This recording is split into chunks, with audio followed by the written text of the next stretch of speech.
Tugso ng Paggunita 2025.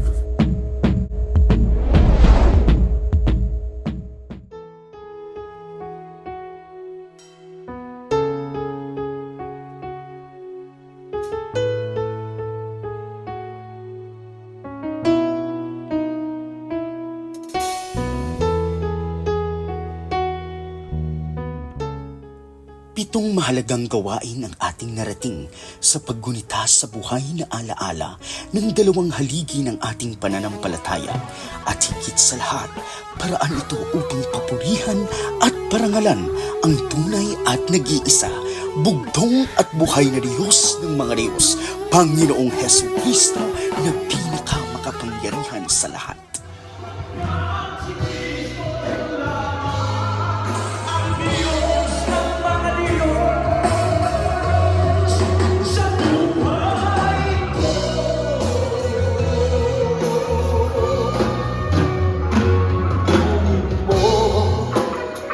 Ang panawagan ko, tingin mo ang mga pag-ibig ko, pagka si Kristo ay babalik muli, upang kunin ang mga pinili niya. Tingin mo panawagan ko, tingin mo ang mga awitin ko, pagka si Kristo ay muling babalik sa'yo.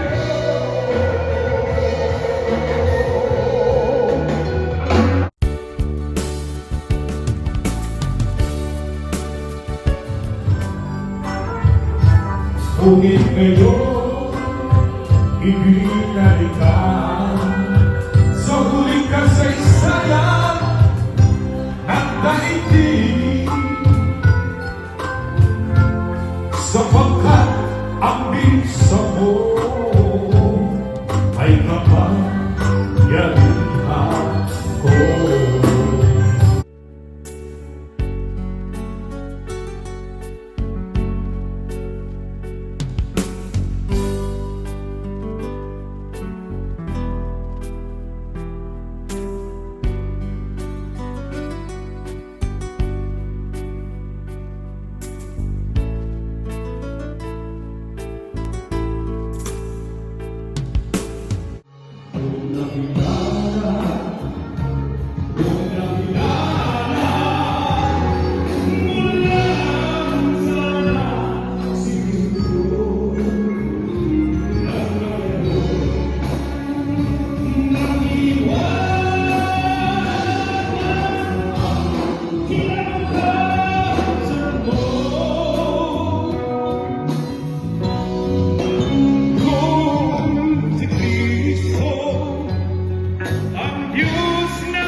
At ang buhay mo, iginhawa pa ang pagpapala na iyong inaasam ay iyong nakakamtan.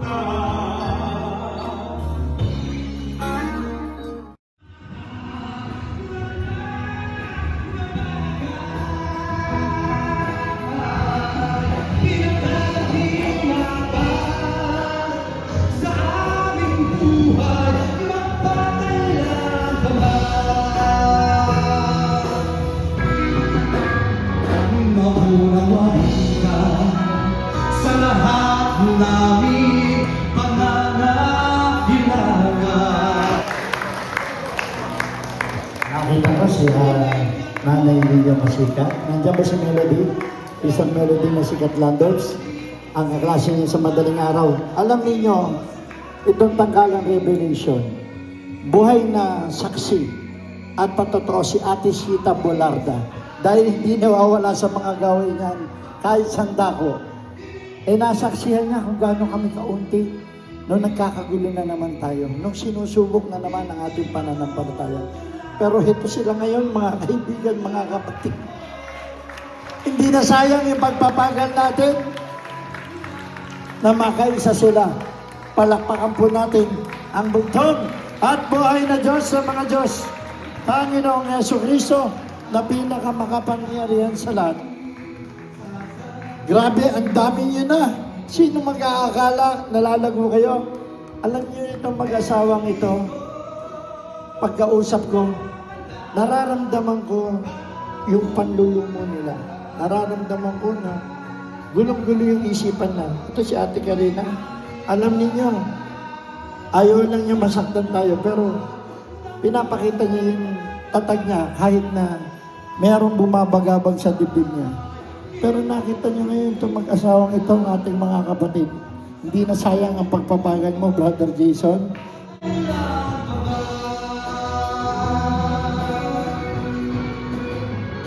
Kaya sa aming puso, dinadakila namin ang pangalan mo.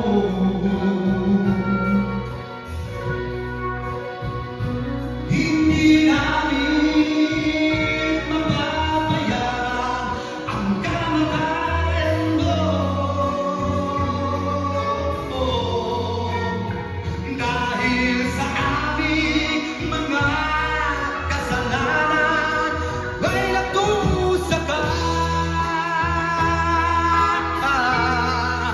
Kung kaya Kamusta kaya kayo? Ang tanong ko sa aking sarili.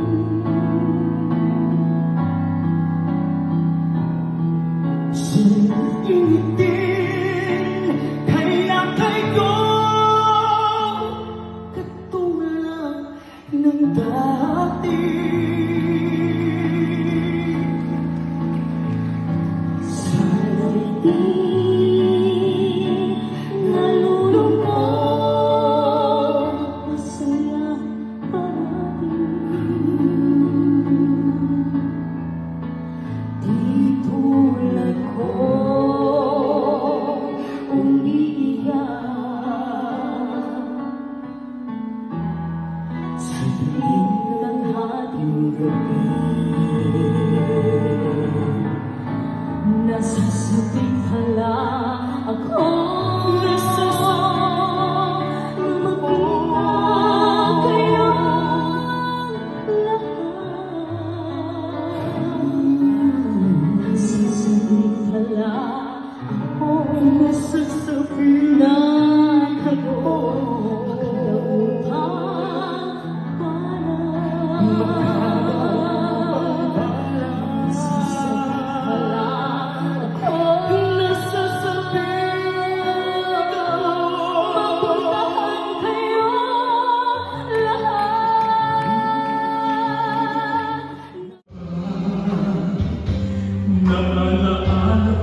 Naging daan din ang mga gawaing ito upang ating makadaupang palad muli ang ating mga kapatid sa tawid dagat at makapiling muli sa unang pagkakataon ang ating mga kapatid na matagal na nating gustong makasama at mahagkang muli dito sa orihinal na tahanan ng ating buhay pananampalataya. So ngayon, ayaw mo na. Ayaw mo na kasi nakita ko kung paano niya itakwil ang mga kapatiran. Di ba sabi ni Padalay ni Edeber, huwag mong ipagwatak-watak ang inyong mga kapatid. Di ba? Dahil paparusahan ka ng bugtong at buhay na Diyos ng mga Diyos. Kaya lang, isa lang ang pinapalamantayan ko. Bugtong at buhay ng Diyos, mga Diyos. Wala nang iba.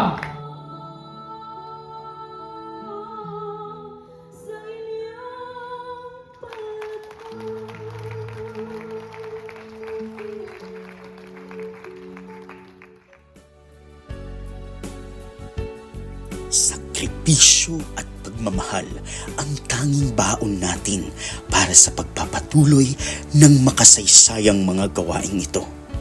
Bata man o mga nakakatandang mga kapatid natin ay buong pusong ibinigay ang kanilang mga sarili para lamang sa ikalulugod ng ating bugtong at buhay na Diyos ng mga Diyos, Panginoong Hesukristo na pinaka makapangyarihan sa lahat. At buhay na Diyos sa mga Diyos, Panginoong Yesukristo na pinaka makapangyarihan sa lahat. Pagpalain tayong lahat sa ating pag-uwi. Paunin natin ang kanyang kapayapaan, ang kanyang habag at pag-ibig, biyaya at pagpapala sa ating pag-uwi. Maghari sa ating buhay ang kanyang pag-ibig. Naway suot natin ang ating pagiging bagong tao upang malaman nila na tayo nga ay nagbalik loob na sa bugtong at buhay na Diyos sa mga Diyos, Panginoong Yesukristo na pinakamakapangyarihan sa lahat. Pumayo tayo at mag-akay tayo na mag-akay. Sa bawat kaluluwa ay kayamanan din ng ating kaluluwa. Hanggang sa muli nating pagsasama-sama mga kapatid, muli tayo po ay lubos na nagpapasalamat. Unang-una sa ating bugtong na sugo na si Father Lahi, pangalawa sa kanyang maliit na lingkod na si Elder Ver, at lalong higit sa lahat sa tunay at nag-iisa, bugtong at buhay na Diyos ng mga Diyos, Panginoong Hesukristo na pinaka makapangyarihan sa lahat. Maraming salamat po.